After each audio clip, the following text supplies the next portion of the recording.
Olá, pessoal, boa noite. É um prazer imenso estar com vocês aqui em mais um ICO Series. Para aqueles que não me conhecem, eu sou Irene Azevedo. Hoje eu estou responsável pela prática de ICO e já já eu explico para vocês, aqueles que não conhecem, o que é o ICO. Mas antes eu queria falar um pouquinho sobre a LHH, que nós nos posicionamos como uma empresa de recursos humanos de ponta a ponta, fazendo desde advisor service, com estruturas organizacionais, remuneração, modelo de competência, planejamento de sucessão, a área de leadership development, fazendo realmente o leadership development, mas também coaching e assessment e cultura. Na transição de carreira e mobilidade, nós temos programas de transição de carreira que atendem desde o público de chão de fábrica até o C-level, com soluções diferentes e com consultores diferentes para cada público. E a solução de transição de carreira para o C-level, que é o ICO. E hoje, no ICO, a gente também tem uma solução de mentoria só para o C-level. Como a gente acredita que os, os recursos eles não são substituíveis, eles podem se atualizar, a gente tem soluções de upskilling e reskilling. E, por último, a gente tem soluções de recrutamento também ajudando as empresas a encontrarem os seus melhores talentos. Muito bem. Eu, então, hoje, aqueles que atenderam o nosso chamado, que estão aqui, eu quero agradecer super por estarem aqui e dizer que vocês podem colocar no chat as perguntas, né? Tem que ser pelo chat, não pode ser em perguntas e respostas, mas é pelo chat. Infelizmente, eu não posso, você não posso ouvir a voz de vocês, mas sejam também todos muito bem-vindos.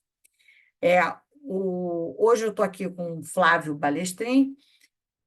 Na chamada, vocês viram que tinha o Júlio, ele está com problema técnico, pode ser que ele consiga resolver, e em breve a gente terá o Júlio com a gente. Se não, estaremos nós dois, eu e o Flávio, aqui.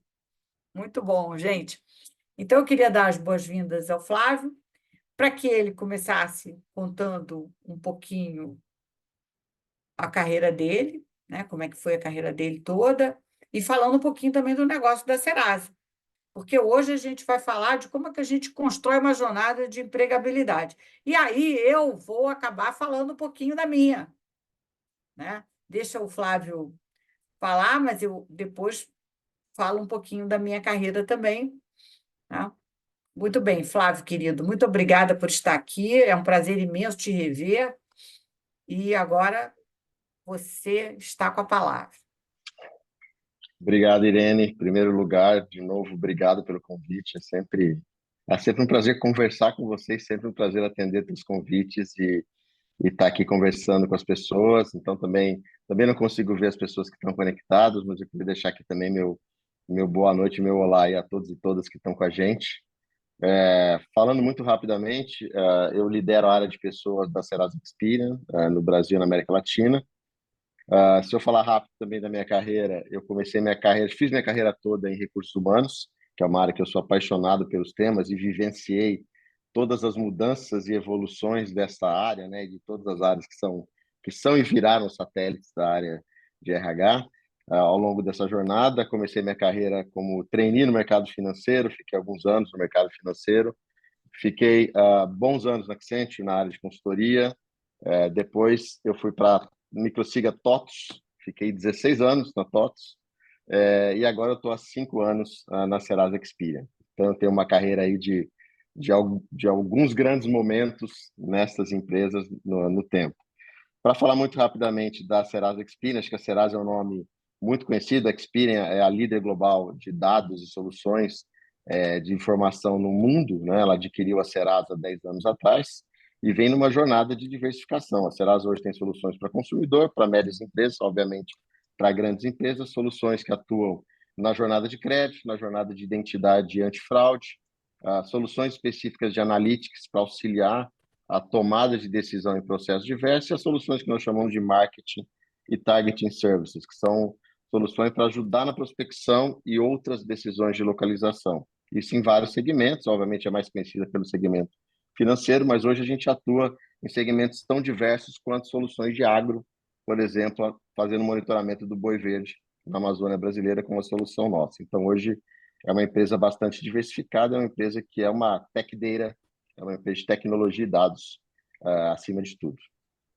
Que bom, temos aqui o Júlio. Então, vocês não vão me ver falar sobre a minha carreira, porque nós vamos ouvir o Júlio falar sobre a carreira dele. Ele vai nos contar rapidamente como é que foi a carreira dele e falar um pouquinho da Alelo. É um prazer imenso, Júlio. Que bom que você está aqui com a gente. Boa noite a todos. Um prazer estar aqui com vocês. Obrigado pelo convite, Helene. Prazer estar aqui com você também, Flávio. Vou ter que me desculpar, né, que eu acabei entrando um pouquinho em atraso, mas a tecnologia hoje me passou aqui uma rasteira, mas que bom que deu tudo certo, né? Falando da minha carreira, eu hoje sou responsável pela área, sou diretor de experiência do cliente da Alelo, né? É uma disciplina que a gente tem falado muito, o mercado cada vez mais fala de qualidade, de experiência do cliente, né? Eu estou na Alelo há 9 anos atuando nesse aspecto de delivery de serviço para os clientes. A Alelo, falando um pouquinho de Alelo, a Alelo é uma empresa que se especializou, uma empresa que fez 20 anos agora, no ano passado. Nós somos líderes de mercado e especialistas em gestão de benefícios, despesas corporativas e incentivos, né? Então, isso é um pouco da Alelo, né? A minha história é uma história longa, né? E eu acho que a gente vai poder explorar um pouco disso aqui, né, Irene? Muito bom. Bom, a gente vai começar, então, pela primeira pergunta, explorando exatamente isso. Como é que foi o início da carreira de vocês? O que que ela influenciou para que vocês chegassem até aí, até onde vocês estão? Não sei quem quer começar.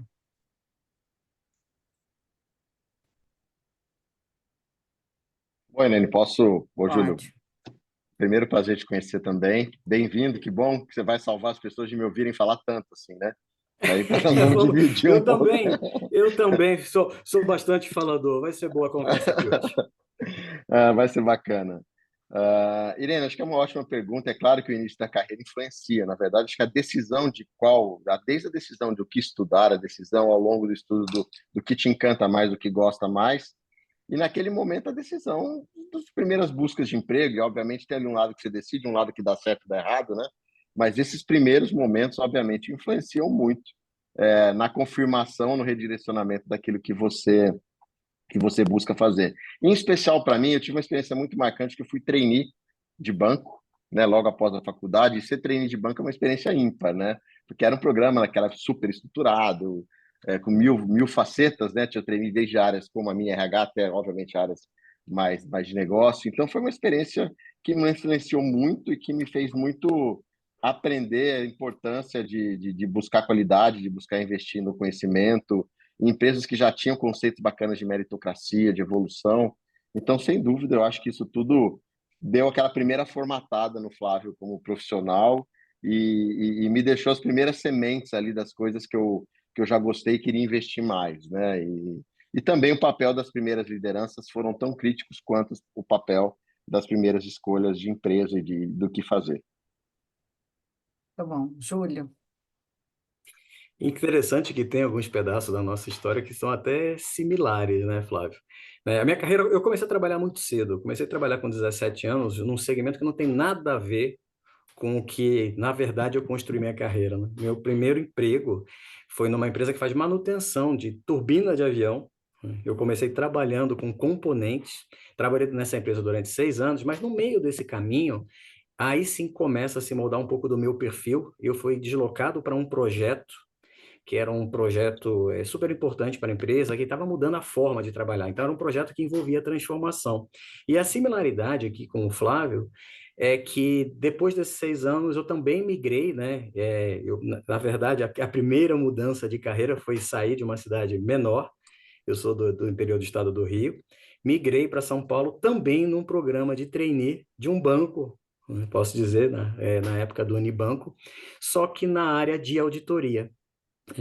E isso moldou algumas questões, né? Primeiro que era uma grande empresa, né? A minha primeira empresa que eu trabalhei também era uma empresa relevante no mercado, mas você sai para um banco do tamanho do Unibanco, não consigo nem dizer mais quantos colaboradores tinha, com uma estrutura muito grande, numa área que me possibilitou uma visão bastante holística da empresa, porque a auditoria, na época, me dava a possibilidade de entender o funcionamento do banco, né?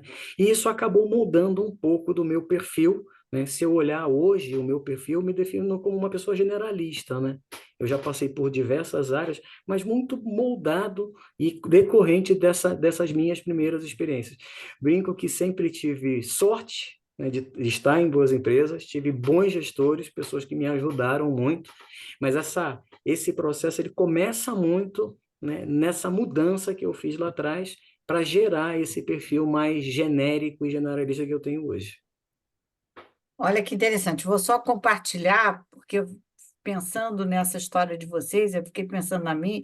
Eu passei 26 anos na IBM e não fui de recursos humanos. Então, o início da minha carreira, que eu comecei, inclusive, como secretária, depois eu migrei para a qualidade.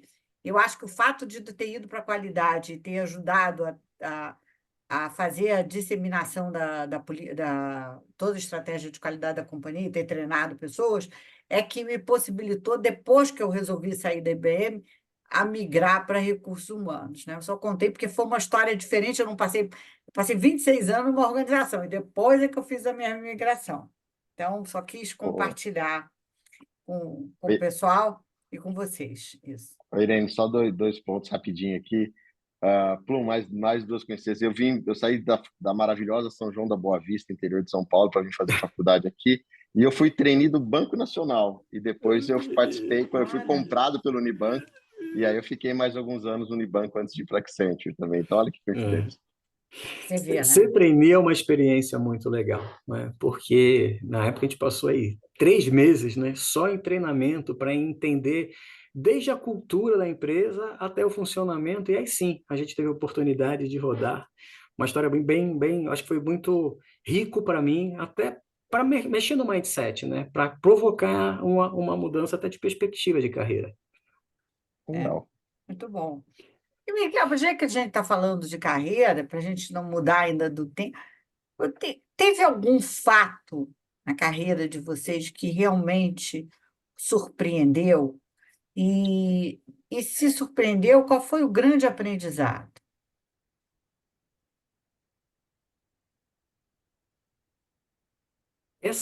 Esse ponto da surpresa, né, na verdade, Irene, eu percebi uma coisa já bastante avançada. Talvez eu tivesse aí uns 40 anos de idade, eu estava num processo de coaching, né?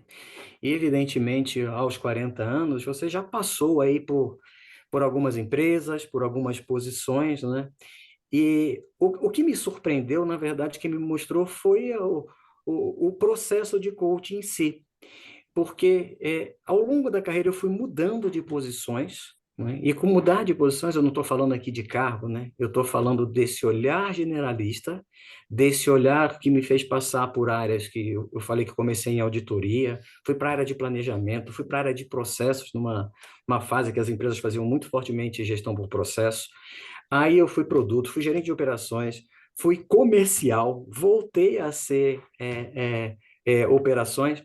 E o que me surpreendeu é que na conversa do processo de coaching, que eu fui percebendo, né, que os meus movimentos, na verdade, na grande maioria das vezes não foram planejados, né? Eu era movimentado dentro da empresa, quase que comunicado assim, você vai assumir um desafio novo, né? E eu acho que isso passa até pelo perfil, por essa questão de ser generalista, isso me ajudou muito. Então, não foi o evento em si, mas o processo da carreira que às vezes a gente não para pensar, né, e como as nossas movimentações acontecem, né? Muito bom. Legal. Por coincidência, até um ponto que de alguma forma eu também falaria. Acho que tem dois, Irene, que me marcaram muito. O primeiro, um dado momento da minha carreira, já como executivo de RH, eu criei um programa de job rotation executivo para formar e completar a formação da liderança. A empresa estava crescendo muito rápido, foi lá na TOTS. E quando eu apresentei o programa ao meu líder, que era o presidente, ele falou assim: você vai ser o primeiro, então, já que você acredita no seu programa. E eu saí do RH. Eu fiquei muitos anos. Fui primeiro cuidar das operações internacionais da TOTS por 3 anos. Olha que guinada, né? Que aposta, né? Do presidente, né? E foi tudo novo, tudo diferente, tudo foi muito bacana. Claro que foi muita coisa sofrida, muito erro, muito acerto, muito aprendizado, acima de tudo. Mas foi uma experiência super legal. E mais legal ainda foi depois de toda essa jornada business, eu voltar a ter RH e voltar a optar por ter isso como meu foco central. E me faz hoje ter uma visão super bacana, que é uma visão maior, né? Assim, das coisas, por já ter vivido vários outros papéis, né? Então, isso acho que foi uma coisa marcante. E a segunda coisa marcante não foi um fato, eu acho que foi uma constatação, que nem todas as minhas escolhas foram conscientes, que foi o que o Plum falou, né? Acho que está sempre aberto a ouvir, a tentar esse lado generalista, tentar praticar outras disciplinas, mas assim, todo mundo fala, não, mas você planejou isso? Olha, algumas coisas eu planejei um pouco mais, mas muitas delas não foram escolhas conscientes, foram coisas que vieram e aconteceram e eu estava aberto ao novo desafio. O que leva a gente a considerar que não é o importante é a gente ir caminhando e vendo o que vai acontecendo, o que vai acontecendo e seguindo. Muita gente fala seguindo o flow, né? Mas é seguindo a corrente. Olha, vê se aquilo faz sentido e vai embora, né? Eu acho que eu também acredito nisso, né? Tem Você pouco. falou uma coisa, desculpe, Irene, que é super importante, né? É o fazer sentido, né? Se aquilo faz sentido, né, a gente acaba entrando de cabeça. Isso. O que vocês acham que a gente está falando de carreira? Depois a gente entra em outras questões, mas vamos falar um pouquinho. O que vocês acham as pessoas que trocam muito de empresa? O que isso significa para você ter uma carreira mais sólida ou não? Helene, eu acho que essa é uma questão antiga, né? Acho que já houve até interpretações diferentes disso ao longo do É, tempo, aí pelos recrutadores, né? O que eu tento, na verdade, olhar, assim, quando eu estou conversando com alguém, ou quando eu estou vendo um processo de seletivo mais crítico que está comigo, na verdade, qual foi o significado de cada passagem, né? Se cada passagem que a pessoa teve realmente tinha um propósito e fechou um ciclo, né? Porque é importante saber que legado a pessoa deixa em cada lugar. É claro que é mais difícil você passar por um lugar um ano e meio e deixar um legado de impacto relevante de negócio numa função executiva. Mas pode acontecer. Então, acho que o que eu tento, na verdade, olhar e que eu penso é que hoje em dia o quão intenso é aquela experiência, o quanto aquela experiência deixou de legado, de aprendizado para a pessoa e de legado para a empresa que ela passou, né? Ou para o desafio que ela passou, né? E mesmo sendo múltiplas passagens, se tem uma história de legado, de crescimento, eu acho que ok. Mas eu confesso para você assim que eu em geral acho mais relevante assim as histórias que me contam de pessoas que têm uma passagem um pouquinho maior, assim, conseguem montar um trabalho, conseguem gerar um time mais robusto, conseguem deixar um legado maior, ou mudando da área que está, ou mudando de empresa com um tempo um pouquinho maior que passagens muito relâmpago. E você, Júlio?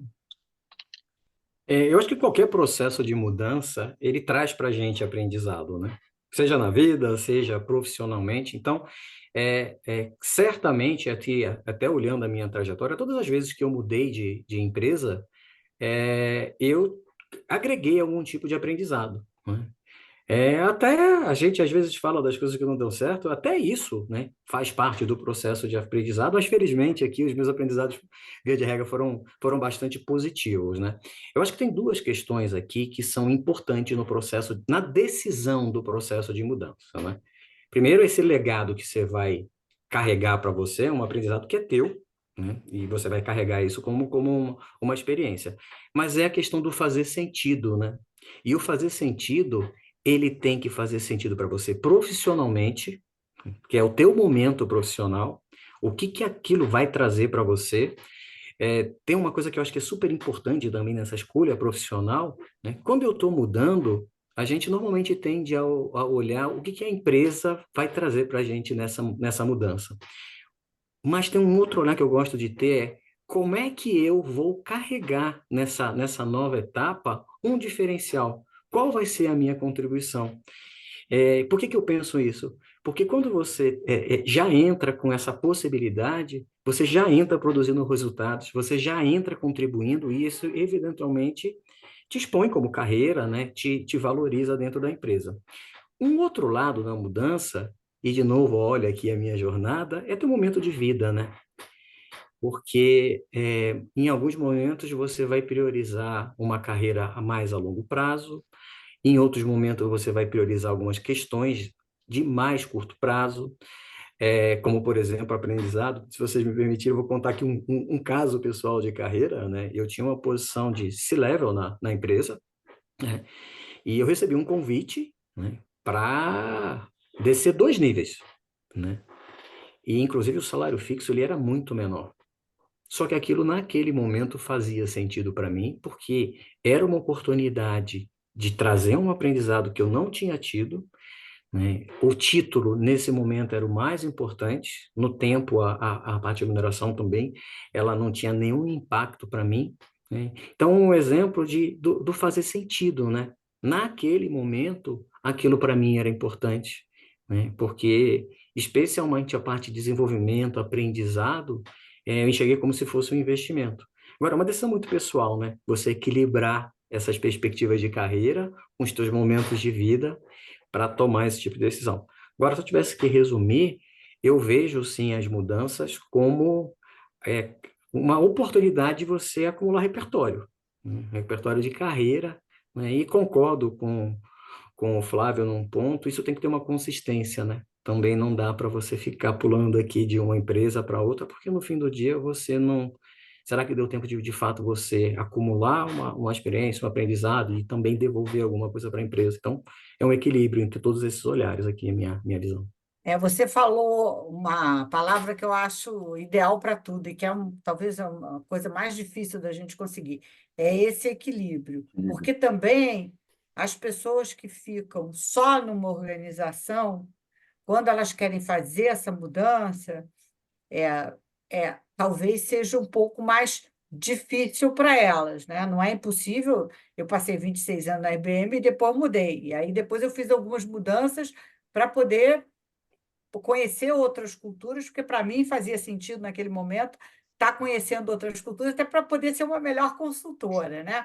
Mas quando vocês veem, aí eu queria a opinião de vocês. Isso não estava combinado, hein? Eu quero perguntar. Quando vocês veem um currículo de uma pessoa que ficou muitos anos numa organização, como é que vocês veem isso? Bom, deixa Eu acho que Vai lá, vai lá, Julião, Desculpa, vai lá, Flávio, vai lá. por favor, Não, Flávio, você começou falamos ao primeiro. mesmo tempo, vai lá, por favor. Não, o que eu ia falar é até bem simples, aí já passo aí para você, Flávio. Eu acho que a questão não é o tempo que você fica na empresa, né? A questão é o que você fez na empresa, né? Como é que você se movimentou na empresa? Que oportunidades que você teve de migrar entre áreas? Então, isso é mais, na minha visão, mais importante que o tempo, né? O que que vale mais, né? 15 anos, 26 anos numa empresa, tendo a oportunidade de desempenhar 5 funções diferentes, né? Ou 8 anos numa empresa fazendo a mesma coisa, né? Eu acho que o importante aqui é você acumular esse aprendizado, acumular experiências, ter a oportunidade de mudar e, evidentemente, quando você muda, além de aprendizado, provavelmente você vai até crescer dentro da empresa. Uhum. Legal. Ótimo. E você, Ô, Alexandre? Irene, assim, eu, por coincidência, essa semana eu tive uma experiência muito dessa, de falar com duas pessoas, né, que eu estava conversando sobre oportunidades para o próximo ano fiscal, que é agora em abril, começa o nosso ano fiscal, de mercado, e as duas pessoas tinham uma história de uma única empresa por muitos anos, né? E essa pergunta é interessante porque eu saí com opiniões diferentes das conversas com as duas pessoas. E eu concordo totalmente com o Júlio, que eu acho que mais do que os anos que a pessoa ficou, é qual essa história, qual esse legado que gerou. E só para não repetir o que ele falou, eu acho que também tem um lado da empresa. Como é que essa empresa evoluiu nesse período, né? Além da pessoa evoluiu em papéis diferentes, a pessoa buscou projetos, iniciativas, ela teve complexidade do escopo de atuação crescente, diferente ao longo desse período, né? Ela teve, de repente, unidades geográficas diferentes que atuou, e a empresa também, ela teve uma expansão, um aumento de complexidade. Acho que tudo isso gera uma história que pode fazer mais ou menos sentido a pessoa ter ficado tanto tempo na empresa. Mas eu não olho isso hoje necessariamente, né, com um olhar positivo ou negativo. Eu acho que é mais essa questão de entender mesmo a coerência do tempo que ficou e o que realizou dentro dessa empresa e perguntar um pouco do porquê, né? Por que você ficou? Por que teve a tua escolha de ficar tanto tempo lá, né? E o que te motivou a fazer isso? E o que te motiva hoje a mudar e querer um desafio diferente? O que nos leva a pensar que todo mundo gosta de uma boa história, né? Então, quem está procurando emprego tem que saber contar a sua história de uma maneira agradável, consistente e que faça sentido para você e para quem está ouvindo, né? E Concordo uma coisa, plenamente. Irene, Ah, desculpa, só para ah, complementar, né?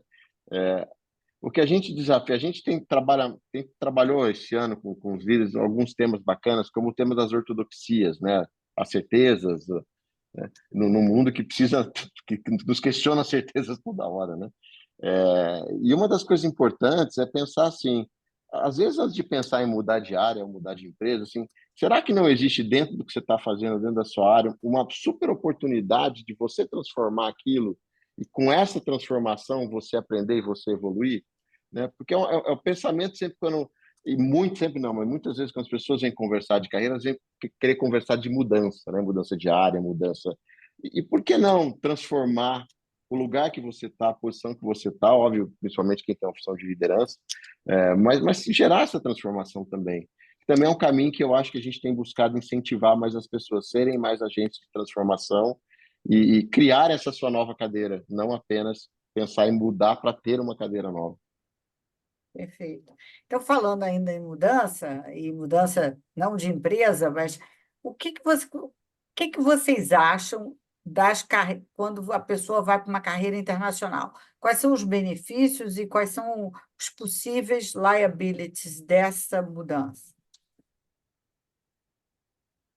Que vocês viram, Eu né? particularmente, eu nunca tive a oportunidade de ter uma atuação internacional, né? Eu tive a oportunidade de trabalhar em empresas multinacionais, né, em especial duas, e isso por si só já trouxe para mim um olhar que é o olhar cultural, né? Quando você tem a oportunidade, esse tipo de oportunidade, seja como expatriado, seja conseguindo hoje isso cada vez mais comum, né, trabalhar para uma empresa nacional, isso com certeza aumenta aqui o teu olhar, porque com certeza você tem uma questão de cultura das empresas que certamente você incorpora, tá? Se a gente olhar para trás, né, eu acho que tinha muita gente que tinha esse desejo de uma carreira internacional, né, de estar expatriado, de andar. Ontem, almocei com uma colega que ela está trabalhando no Brasil, ela tem operações na Malásia, em Singapura, né? Ela coordena, ela tem uma atuação global. Só que eu acredito também que, mais recentemente, a gente tem mais oportunidade de vivenciar essas questões de carreira internacional sem necessariamente estar expatriado. Por quê? Né? É cada vez mais comum você, aqui no Brasil, ter a oportunidade de prestar um serviço para uma empresa fora do país. E isso vai desde trabalhar, né, com um vínculo empregatício até o próprio processo de educação. Eu costumo dizer para as pessoas mais próximas que eu tenho 3 filhos já adultos, né? Que os meus filhos são meus grandes laboratórios, né? Porque são de uma geração mais nova. E um dia eu viro para o meu filho e falo assim: você não vai fazer pós, MBA? E a resposta dele foi muito interessante, né? Primeiro, que é o tempo que você investe nisso, né? Provavelmente um curso de 2 anos, quando você terminar o curso, já tem coisa mais nova na mesa. Segundo, que ele falou: eu não vou me dedicar a um curso aqui no Brasil, eventualmente, se eu posso fazer cursos online, né, nas melhores universidades do mundo, né? Então, essa proximidade, né? A minha filha trabalha, né, em multinacional também, a chefe dela é colombiana, ela tem reuniões direto com a matriz, ou seja, a gente está tendo oportunidade de vivenciar um ambiente internacional, independentemente de você estar atuando de forma expatriada. Uhum. Palestrinha. Eu acho que são excelentes pontos. Acho que quando a gente pensa assim que as pessoas sempre consideravam a carreira internacional como algo que pudesse engrandecer o teu currículo, o teu histórico profissional, eu também vejo hoje de uma forma relativa. O primeiro é assim, o que que a pessoa quer, né, na carreira? Qual é o objetivo de carreira principal, né? Porque às vezes a questão internacional pode ou não, do ponto de vista de carreira, agregar ou não no que ela está, ou no que ela ou que ele estão buscando de carreira. Então, acho que é importante primeiro entender assim, o que que eu quero e por que eventualmente, essa carreira internacional me ajudaria a chegar lá, ou acelerar, chegar lá, ou me deixar mais pronto para uma oportunidade que venha. Então, acho que primeiro essa questão, né, do como e por que isso ajudaria. A segunda coisa, que é o que eu concordo muito com o Júlio hoje, né? Eu já vivi a carreira internacional de ser expatriado, de morar fora, já vivi de coordenar times lá de fora, morando fora também, já vivi, como agora, de estar aqui coordenar equipes que estão fora do Brasil. Mas, assim, o que eu acho hoje é essa possibilidade é muito bacana, porque na carreira internacional não é mais sair daqui e ser expatriado, né? Acho que a vivência de uma carreira internacional pode ser a partir daqui você ter essas missões globais, você ter projetos globais, você ter equipes em outros países. Isso também te dá essa vivência da carreira internacional. Obviamente, morar em outro país e vivenciar a cultura do outro país, independente das questões de carreira, ela te traz um repertório diferente, né? Ela te traz muita coisa até pessoal de crescimento e de repensar, né? Isso sem dúvida acontece, mas aí é muito mais no lado do impacto que isso tem de você viver outra cultura do que necessariamente um job ou uma locação fora do Brasil no trabalho corporativo. É, perfeito. E tem um pequeno adendo a isso tudo, eu diria, de cuidado. É o seguinte, assim, quando você vai e você está casado, você tem que prestar atenção de como é que essa família vai aceitar essa mudança, porque eu já vi muita transferência internacional não dá certo porque a família não se adapta, né? Então, quem tem filho adolescente tem que pensar 3 vezes, porque mudar filho adolescente é complicadíssimo, porque eles normalmente não gostam de mudar, não têm nenhum interesse em mudar. Então, essa é engraçado, às vezes as empresas não pensam nisso, né? Na família, porque, na verdade, a adaptação maior é da própria família. E, às vezes, o cônjuge tem que largar o que estava fazendo para ir acompanhar. Outro problema também. Então, talvez agora, que está acontecendo muito, é que as pessoas não precisem mudar a família toda, porque elas vão ter uma equipe lá fora, tal, e elas podem vivenciar essa internacionalidade de outra forma, vamos botar assim, né? Vocês concordam? Certo, Super. você trouxe um ponto aqui super relevante, né? Porque você não está movimentando uma pessoa, né? Você está movimentando todo o entorno dela, né? Tem uma vida, tem os amigos, tem as relações. É um ponto, com certeza, super relevante no processo de decisão. Ô, Irene, é Tá? total verdade, né? Qualquer expatriação, hoje em dia, né, a gente tem um cuidado incrível de fazer todo. Na verdade, até quem a gente utiliza frequentemente para fazer esses processos, ele começa trabalhando toda a Família. questão do cônjuge, da família, e, e é um trabalho mais amplo, porque quando essa mudança ela é super impactante, né? E muitas vezes, dependendo da carreira que você escolhe, ou da empresa que você também escolhe, ou do setor, você tem que contar que, independente de você querer ou não a carreira internacional, se você tiver êxito lá no trabalho, ela virá para você, porque tem empresas que têm isso como Como uma obrigatoriedade de norma, evolução. uma E para norma. te tornar um executivo global, como parte da formação, né? Então, muitas vezes isso não é nenhuma escolha, né? Dependendo da empresa, isso um caminho que você sabe que será certo se você quiser evoluir lá dentro. E aí você tem que, como uma pessoa responsável, com seu parceiro, você tem que ter isso combinado, porque hoje todo mundo trabalha, né? Todo mundo tem uma Sim, profissão. Então, as empresas têm que pensar nisso, porque isso pode ser um problemaço, né? É ótimo para quando a família vai e se dá bem, tudo bem, mas pode não ser. Então, esse é um ponto para as organizações pensarem, né? E hoje, com a tecnologia, você, teoricamente, não precisa estar lá o tempo todo, né? Você pode estar em outros lugares, estar em vários lugares, né? A Eliana Arruda, ela fez uma pergunta aqui. Eu queria ouvir de vocês. Obrigada, viu, Eliana? Eliana eu conheço bastante, é uma graça, uma grande amiga. Ela pergunta aqui: como vocês definem uma carreira sólida? O que é ter uma carreira sólida? Poxa, essa é uma boa pergunta, né? É. Porque ela tem, acho que ela deve ter diversas manifestações, né? Desde aquela resposta mais tradicional corporativa, né? Olha, Irene, Júlio, eu vou começar aqui, você vai também aí duplando comigo. Eu acho que a carreira sólida a gente tem que ter um olhar de várias dimensões, né?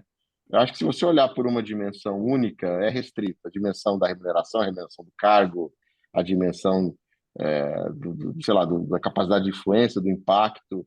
É, eu acho que tem uma dimensão fundamental hoje, que é aquela carreira que ela é sustentável para você, de uma maneira mais ampla. Ela é sustentável porque você consegue manter o teu balanço pessoal, você consegue manter relações saudáveis com a sua família, com as pessoas que estão lá, etc. Você consegue manter é, um balanço correto também entre o ganho financeiro e o custo do ganho financeiro, né? Eu acho que essa é muito difícil, as palavras balanço e equilíbrio, mas uma carreira sólida é uma carreira que constantemente você se sinta num momento sustentável e você acredita que para você aquilo está valendo a pena e está fazendo sentido. Porque, senão, hoje em dia, o que a gente mais vê é o impacto psicológico, né, de carreiras forçadas, de decisões forçadas, de ambientes, de repente, tóxicos, ou que você está atuando numa função que não é mais aquela que te motiva e te engaja, né? Então, quanto mais você puder, na minha opinião, tentar essa sustentabilidade da carreira, né? Não é um tiro curto, é uma coisa crescente, e a todo momento poder pensar mudanças, poder aderir às ofertas que venham, até para você mudar um pouco, redirecionar. Eu acho que isso é o que eu acho que é o mais sólido hoje em dia. Bem, Júlio. Acho que você pôs ótimos pontos aqui, né? Que é essa parte do pessoal, né? Você falou de custo. Eu acrescentaria um ponto aqui que tem a ver com o legado, né?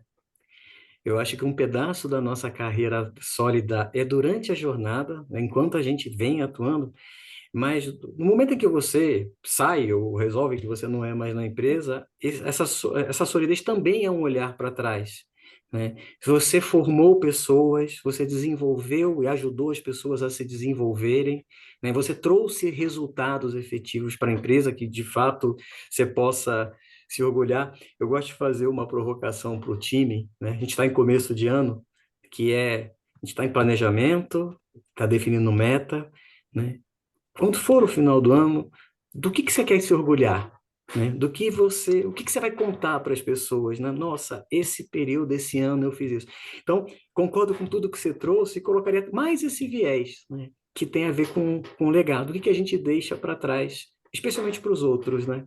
Claro que para a gente também, mas se a gente ter deixado alguma coisa para alguém do ponto de vista de crescimento, de resultado para a empresa, eu acho que também isso é um viés de carreira sólida.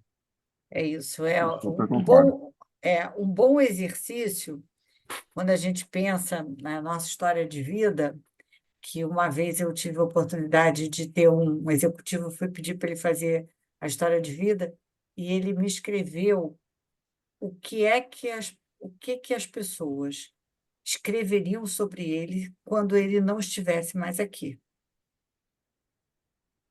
Então, eu digo, quando você falou de legado, o que que as pessoas vão dizer de mim, né, ao longo desse período que eu passei, se eu deixei isso bem marcado, eu fiz uma carreira sólida.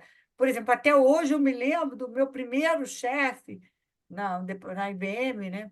em departamento de importação e exportação, que ele se sentou e me ensinou tudo. Eu nunca mais esqueço, eu sou muito grata a ele por essa delicadeza. Ele já era uma pessoa mais velha e tal, e, e isso é o que fica, né? Porque é o que a gente deixou para as pessoas. Então, obrigada pela pergunta, Eliane, obrigada a vocês, e ela também agradeceu pela resposta. Muito bem, gente.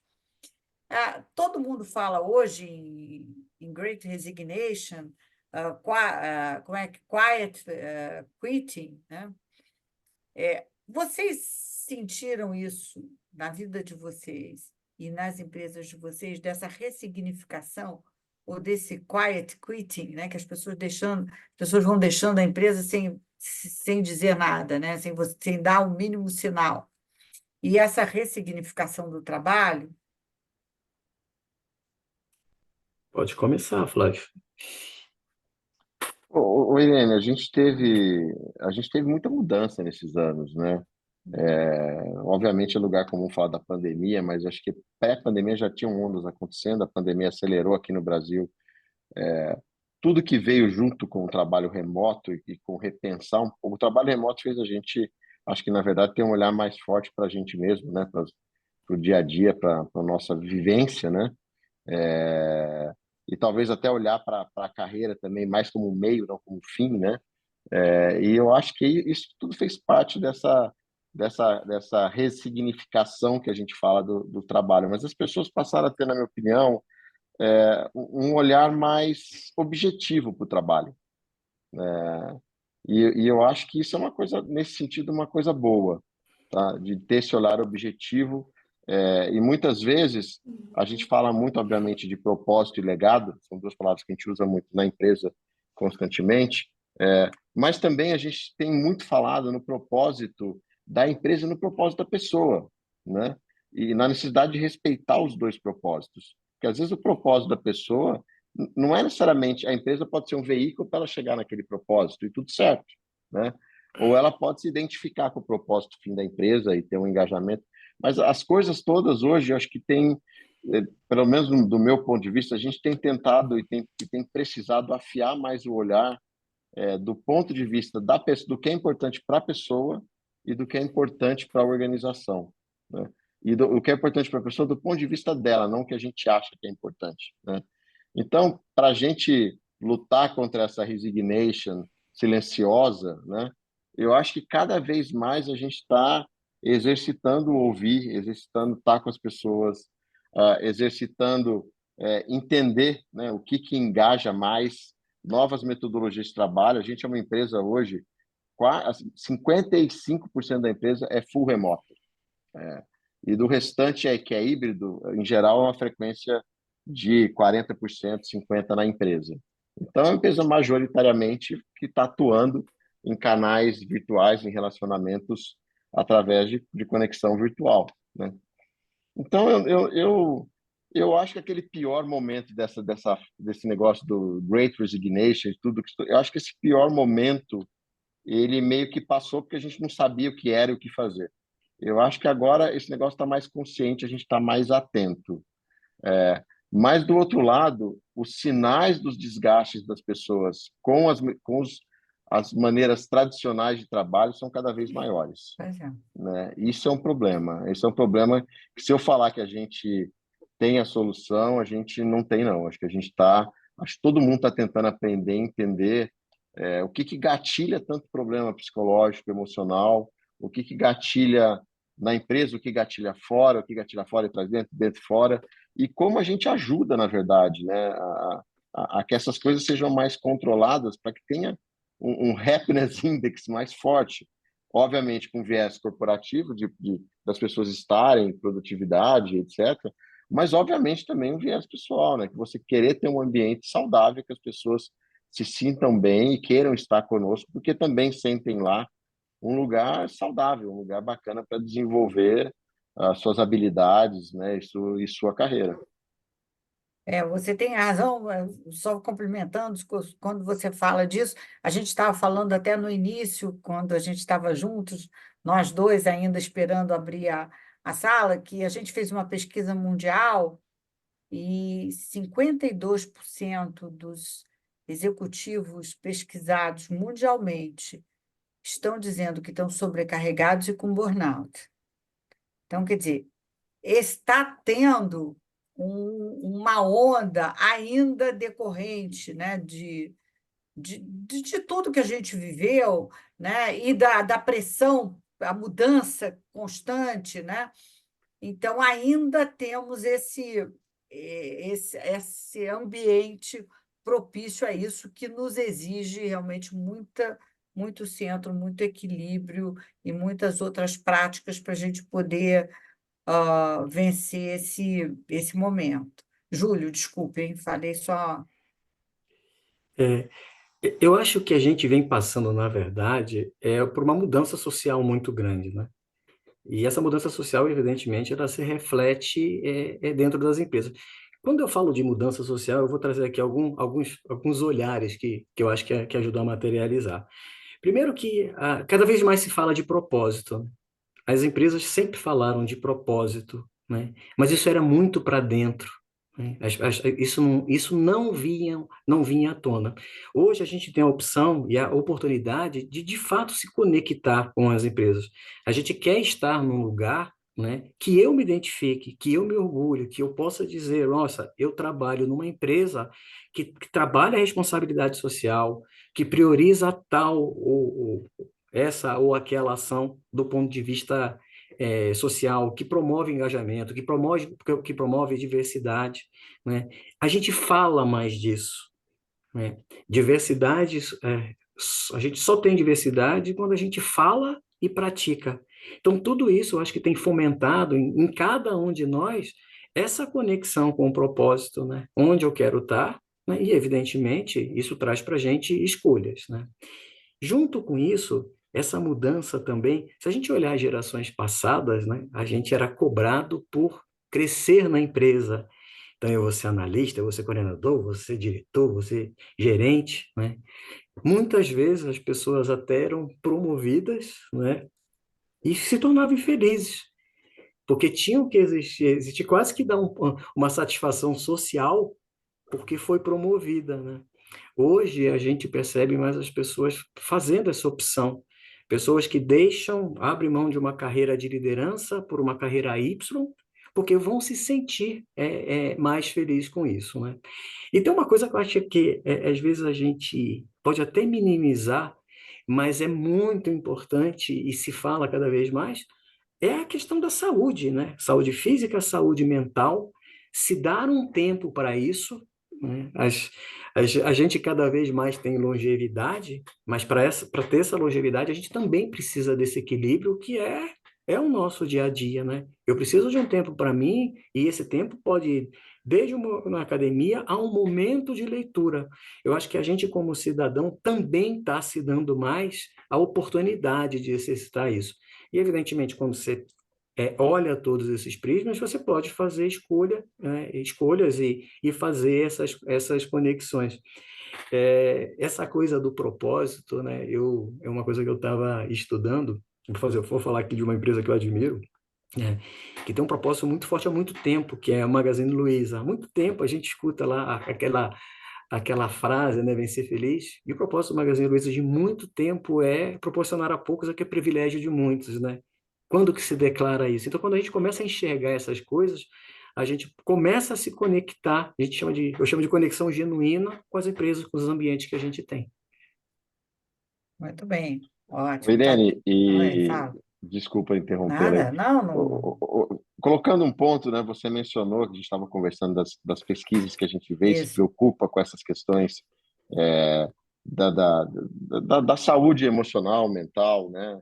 E do outro lado, a gente vê, semana passada teve uma consultoria que apresentou para a gente uma pesquisa com CEOs e perguntando a prioridade. CEOs, surgiu sim uma preocupação global dos CEOs sobre a questão de saúde mental, né, das pessoas, surgiu essa preocupação com o engajamento, surgiu a preocupação com o propósito das empresas, mas surgiu também a preocupação com eficiência e excelência operacional, né? Então, quando você coloca isso, você vê o tamanho que virá o nosso desafio, né? Porque a gente sabe qual é a tradução de eficiência e excelência operacional, né? E tende a aumentar ainda mais, obviamente, pressões, né?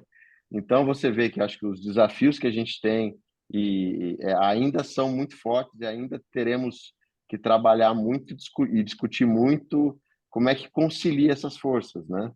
Para a gente ter um ambiente sustentável aí, Perfeito. duradouro no ambiente de trabalho. Eu acho que esse vai ser o grande desafio do agora, né, para diante das organizações, porque, com certeza, pressão pela eficiência vai ser constante, né? Tá todo mundo. E, por outro lado, a pressão para você ter uma saúde física e mental, porque para mim elas estão juntas, né? Você não consegue ter só a mental e não ter o físico. Você tem que ter o físico e a mental junto, né? E o espiritual no sentido de que você tem que se conectar com aquele seu interior mais, eu diria, mais divino, o mais sagrado, né? Então, isso tem que ter, porque senão você não consegue ter essa eficiência e se manter no prumo, né? Então, esse vai ser o grande desafio desse nosso período agora, com muitas mudanças e com muitas oportunidades também, né? Então, Sem dúvida. eu acho que esse vai ser para quem é RH, vai ser eu diria, um prato cheio, né? O Júlio não é de RH, né? Mas está com a experiência do cliente, né? E que passa por ter as pessoas para fazer essa experiência, né? Sim, Não é isso, Júlio? Você também vê isso assim, É, dessa maneira? você sabe que a gente tem alguns jargões que a gente usa há muito tempo, né? É o B2B, é o B2C, né? Na verdade, hoje se começa a falar em B2P, é B2Person. Cada É, vez mais as relações são pessoais. A gente toma sim, decisões a partir das experiências pessoais. Isso tem a ver com RH, isso tem a ver com experiências, tem a ver com os produtos que as empresas lançam. ótimo. Gente, o papo está assim maravilhoso, mas a gente está chegando ao final e eu sempre deixo assim uns minutinhos finais para vocês darem o seu conselho ou falarem alguma coisa antes da gente terminar. Então, eu queria ouvir de vocês o que vocês deixam aí para a nossa plateia. Primeiro, mais uma vez, obrigado aí pelo convite, Irene. Obrigado, Flávio, aí pela... A gente não se conhecia pessoalmente, mas com certeza teremos outras oportunidades de conversar. Um papo super bacana, super agradável, né? Conselho é muito difícil de dar, né, gente? Mas eu acho que pensando em carreira, o que a gente tem que ter como prioridade é aprendizado. Tem um livro, eu não vou lembrar o nome do autor, é um livro de um brasileiro, chama Lifelong Learning, né? Hum, Não sei quem já teve a oportunidade, mas eu é o, acho que ele É o fala, Conrado. é o é o Conrado. Conrado, exatamente o Conrado, né? E esse livro, para mim, ele traz muito um pouco das minhas crenças, né? Cada vez mais, e o que eu falo cada vez mais, porque a gente tem novas gerações, a gente precisa continuar a estar atento ao processo de aprendizado, né? Seja um executivo mais para frente, mais avançado na carreira, seja quem está entrando agora, a gente tem que estar muito atento a estar atualizado, a buscar fontes de informação, né? A poder vivenciar, né? Isso não se limita à educação formal, né? Isso se completa com as nossas vivências e convivências, né? Então, se eu puder deixar aqui, não um conselho, uma dica, é que a gente, como profissional, continue focado em se desenvolver e aprender das mais diversas formas possíveis. Obrigada. Muito, muito bacana. Júlia, também foi um prazer te conhecer, né? Vai ser super bacana se a gente realmente, depois eu vou te contactar para a gente compartilhar algumas coisas. A gente tem projetos super legais de Employee Experience, mas também de Client Customer Experience. Somos clientes de vocês também. Por favor. Então, É, então vamos gerar essa agenda assim. Irene, mais uma vez, obrigado à tua turma aí, o Everson, a Tatiana, que ajudaram aí toda a organização também, e também a todo mundo que está aí assistindo e participando com a gente. Pessoal, eu acho que como o papo aqui foi carreira, e a gente fala muito hoje em capabilities, né? E o como a gente concilia experiências com novas capabilities para você construir o futuro. Quando a gente olha, conversa com profissionais hoje, é, mais que nunca a gente talvez olhe menos para o passado, olhe mais para o passado mais como uma referência e confirmação, e tente conversar mais com as pessoas sobre as capacidades que essa pessoa, as capabilities que a pessoa tem. E acho que uma coisa muito importante é a curiosidade, né? Eu acho que hoje o que move muito pessoas que estão sempre buscando fazer algo diferente e transformar é a curiosidade, é a capacidade de desaprender para reaprender, né? Tá menos apegado a verdades que sempre foram, ou que já foi, e tentar enxergar sempre de uma maneira diferente. E uma coisa importante, além de ter curiosidade, eu acho que é aprender com todos, né? A gente hoje consegue aprender muito com os nossos filhos, com os nossos cônjuges, a gente consegue aprender muito com os nossos times. Eu aprendo interagindo demais com os estagiários, com os analistas. Eu acho que interagir com pessoas é o famoso learning the flow of work, né? É um aprendizado fundamental. A gente se nutre, se energiza muito quanto mais a gente abre as esferas de contato e relacionamento. E não só o networking para cima, né? O networking 360, ouvir todas as pessoas, às vezes daqueles lugares que você menos espera, né? Você escuta coisas muito relevantes se você estiver aberto a escutar, né? Efetivamente. Então, exercitem, na minha visão, uma coisa que eu gosto de fazer e aprendi a fazer, é olhar mais, né, para o lado, ouvir mais as pessoas, ter alguns momentos sem um objetivo super definido do qual que é o outcome que eu tenho que sair daquele momento, ter um momento tranquilo de ouvir, de conversar, e de lá saem grandes ideias e grandes provocações para todos nós. Eu acho que são muito ricos. Muito obrigada a vocês. A Karen escreveu que é obrigada por essa troca de experiência, dá um quentinho no coração, saber que não estamos sozinhos no mesmo barco. E eu, então, termino aqui. Nós falamos de carreira, sobre mudança de carreira. A gente só muda, e a gente falou de mudança de emprego, né? E de mudança de empresa. A gente só muda de empresa quando a gente não tem mais nada para aprender. Enquanto a gente estiver aprendendo, nem que seja aprender a se relacionar com o seu colega ou com o seu chefe, a gente não muda, né? Porque a vida é implacável. Se a gente sai para fugir de um problema, a gente vai encontrar o mesmo problema em outro, só que o personagem vai ser diferente. Então, gente, é aprendizado para sempre. Eu quero agradecer muito ao Júlio e ao Flávio e espero revê-los em breve para a gente falar sobre outro assunto. Um beijo a todos, muito obrigada e uma ótima noite para todos. Tá? Tchau.